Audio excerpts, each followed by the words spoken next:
In the heart of Bakersfield, California, a nondescript Walmart loomed under the blanket of night.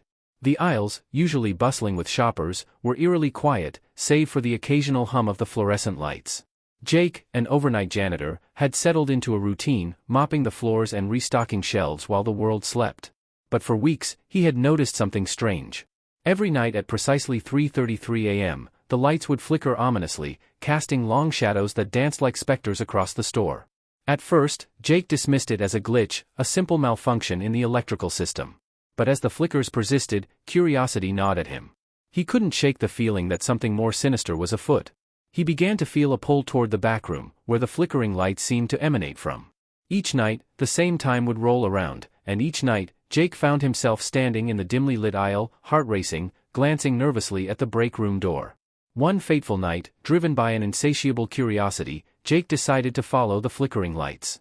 He felt the adrenaline rush through his veins as he tiptoed toward the employee break room, the clock ticking loudly in his mind. As he approached, the lights flickered more violently, a cacophony of shadows swirling around him.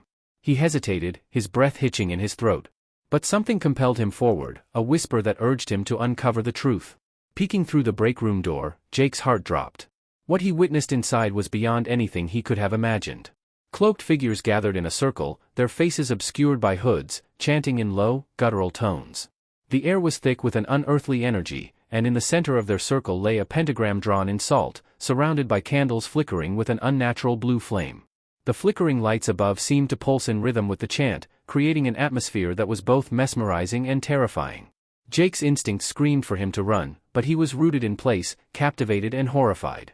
The figures moved in a synchronized dance, their chants growing louder and more frenzied.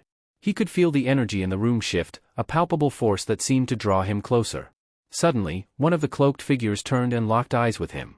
Panic surged through Jake, and he stumbled backward, his foot catching on the edge of a mop bucket. The loud clatter echoed in the break room, breaking the trance. The chanting stopped, and the figures turned their attention to him, their faces still hidden in shadow. "You shouldn't have come here," a voice hissed, cold and menacing. Jake felt a chill run down his spine. He backed away slowly, the flickering lights now blaring as if warning him of the danger he had stumbled into. In that moment, he realized he had crossed a line, and there was no turning back. Jake barely made it out of the break room, heart racing and mind racing faster. He fled the store, the darkened aisles stretching endlessly before him, as if the Walmart itself was alive and aware. He never returned to that job, the flickering lights haunted his dreams, and the memory of the cloaked figures lingered like a shadow in his mind. Weeks later, he heard rumors circulating among the townsfolk. Employees had vanished, and some claimed to have seen those same cloaked figures roaming the parking lot at night. Jake's heart sank.